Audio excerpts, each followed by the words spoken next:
Development. The Igbo Apex Group, OHANAEZE NDIGBO, on Sunday demanded an apology and 10 trillion naira in compensation from President Bola Ahmed Tinubu to be paid to the Igbos following the revelation by former military president Ibrahim Badamasi Babangida that the 1966 coup was not an Igbo coup as alleged. The revelation was contained in IBB's memoir, A Journey in Service. The group noted that the coup unleashed disastrous repercussions on the Igbo people, among other factors, which ultimately led to the horrors of the Biafra War. Let me take their statement in part. The group wrote, "The Apex Igbo Social Cultural Organization, OHANAEZE NDIGBO, extends its profound appreciation to General Ibrahim Badamasi Babangida for his remarkable courage in officially declaring that the January 1966 coup was unequivocally not an Igbo coup. This pivotal acknowledgement is not merely a correction of historical nomenclature, but a significant moment in our collective pursuit of justice and reconciliation, signaling a potential end to the historical vindictiveness and cruelty that have been pervasive in federal government policies towards the Igbo nation. His forthright exemption of the Igbo from the egregious classification as enemies of the northern region in the aftermath of the coup is both timely and necessary, even if it arrives decades later. The mislabeling of the 1966 coup has unleashed disastrous repercussions upon the Igbo people, most tragically culminating in the January 1966 counter-coup, which decimated a military head of state of Igbo descent. The staggering loss of life, with approximately 3 million Igbos, predominantly innocent women and children, slaughtered during this conflict, continues to reverberate through our collective consciousness. In light of these egregious injustices and the deliberate neglect exhibited by successive administrations, OHANAEZE NDIGBO hereby restates its demands as articulated previously during the Justice Oputa-led Judicial Commission for the Investigation of Human Rights Violation panel in 1999. The present federal government, led by President Bola Ahmed Tinubu, must recognize this moment as an opportunity to extend a public and unequivocal apology on behalf of previous military regimes. Our demand for 10 trillion naira in reparations remains steadfast. This figure is not arbitrary, but a symbolic recognition of the indelible losses the Igbo people have endured. The time has come for true acknowledgement of these historical wrongs, which can only be rectified through reparations and sincere apologies. I mean, this was a detailed statement, and there's been a lot of reactions since that excerpt of IBB's memoir came out, where he debunked or dismissed the fact that the 1966 coup was an Igbo coup. A quick comment before I take some reactions. Oji, IBB did not need to write in his book that it was not an Igbo coup before I had known that it was not an Igbo coup.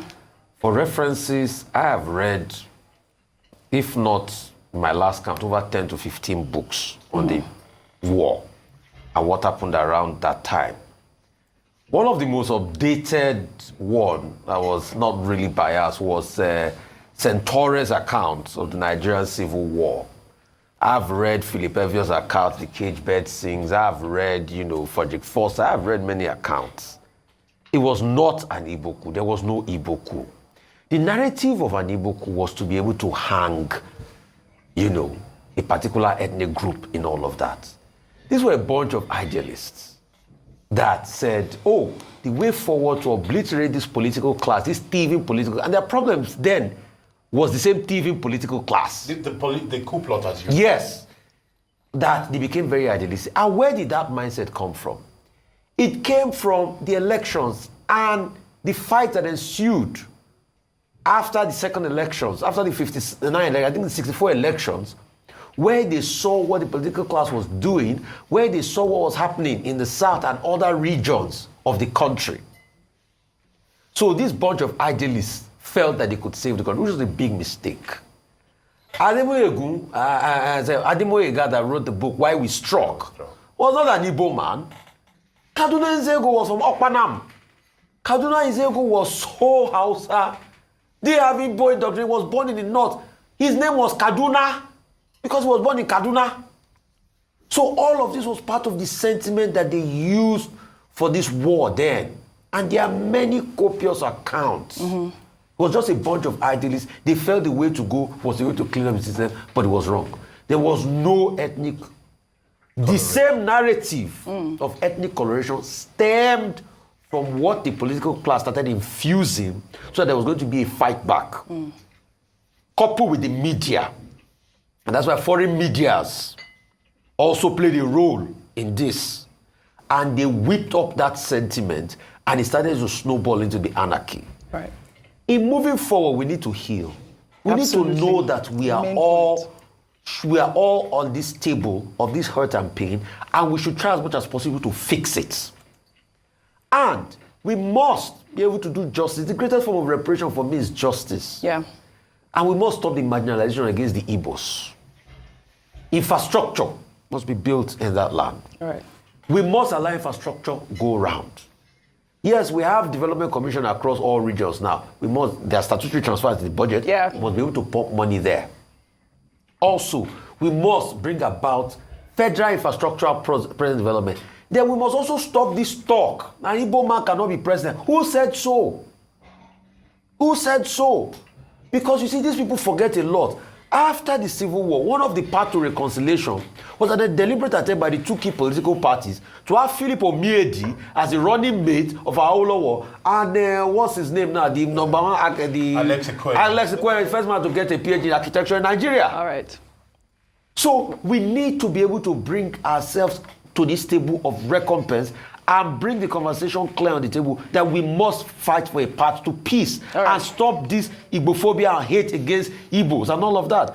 All of us must be one to make this unity work. All right, so you're up for that, compensation, the 10 trillion. I mean, there's been conversation about, how that amount of money, there should be some sort of wider consultation as to how the OHANAEZE arrived at that amount of money. But for me, due compensation. You believe in due compensation. A lot of federal infrastructure in the east and other parts that have been disgruntled in the country, sustainable ones. That's what I don't know about 10 trillion, but I'm all about justice. So let me take a comment that followed that story. This is from Justin Collins, who wrote, OHANAEZE NDIGBO's demand for an apology and 10 trillion naira in compensation from President Tinubu following IBB's clarification about the 1966 coup underscores the Igbos' deserving recognition of their historical grievances. This call for reparation reflects the ongoing need for acknowledgement of past injustices in the nation. The 1966 coup was never an Igbo coup.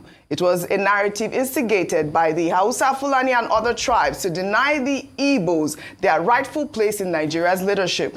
This misrepresentation has fueled decades of injustice against the Igbo people. And, that sums up the sort of conversation we're hearing from the sides of, whether or not we're going to pay reparation. Well, amidst all the revelations made in IBB's book, a historic video of the late Chief MKO Abiola's appeal to General Ibrahim Badamasi Babangida in June 1993, shortly after the annulment of the June 12 presidential election, has resurfaced online.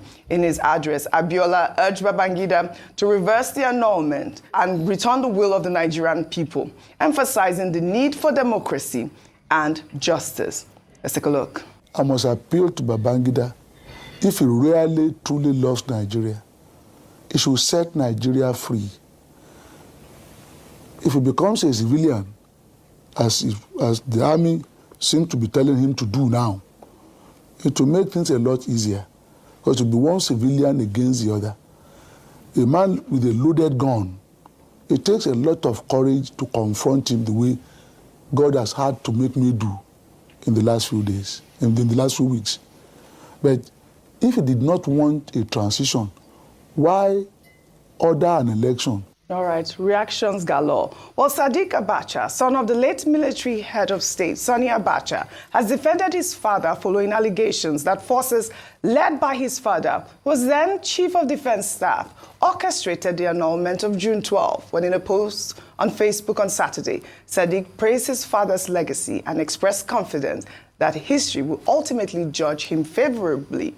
His post reads, "The man Abacha, you have always been the man they have envied with silent deceit.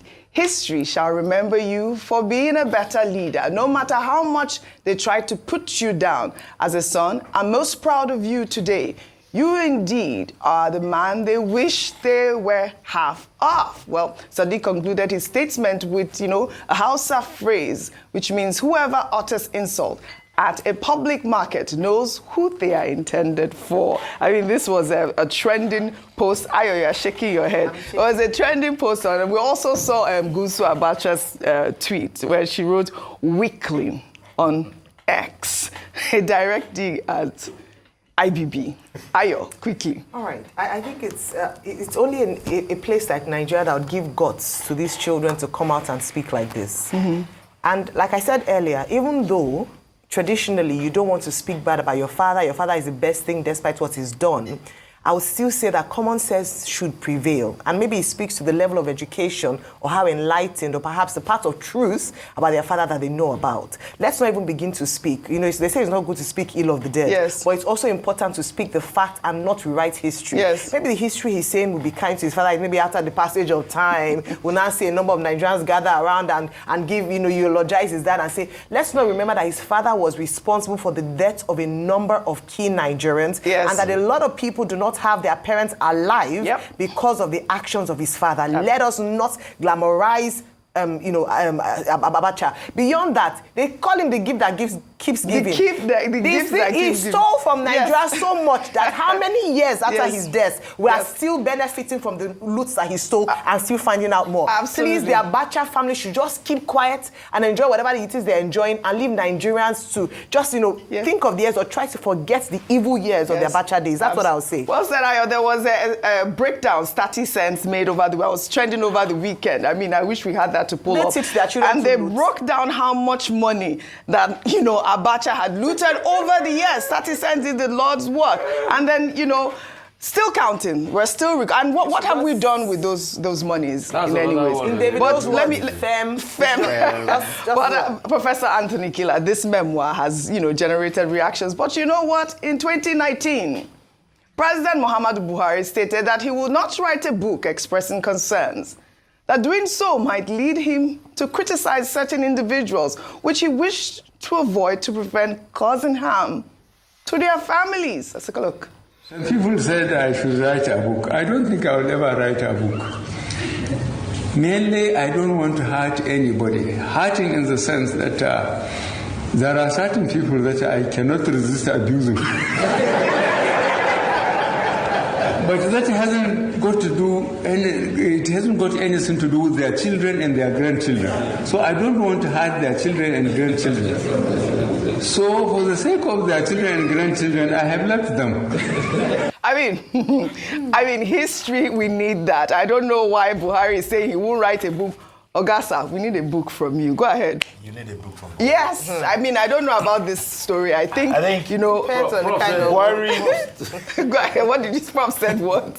Prof, when you say you need a book of Bros, that way. Yes. He wants to tell me. Go ahead. Well, I think Buhari can be accused of many things. Yes. He can be imagined as many things, but not an intellectual. Not as a writer. They are ghost writers, Professor Killer. You need even to tell a story for they can ghost write your thing. I mean, it requires some kind of mental and deep commitment to do certain things. Of course. And this were those that supported Buhari in 2015. Oh, you did? Yes, these were the people that carried Buhari for anything. 2015. Okay, go ahead. So they are talking for the sources. Killed it. Okay. Yeah, go ahead, Prof. Go ahead, please. So I think let's leave Buhari to do whatever he wants to do. If he writes a book, he does us a favor. If he doesn't write one, us a huge favor. He does a bigger one by not writing it. So let's leave him to whatever he wants to do. What did I say about Professor Killer? Always killing it. Well, I wish we had more time on this.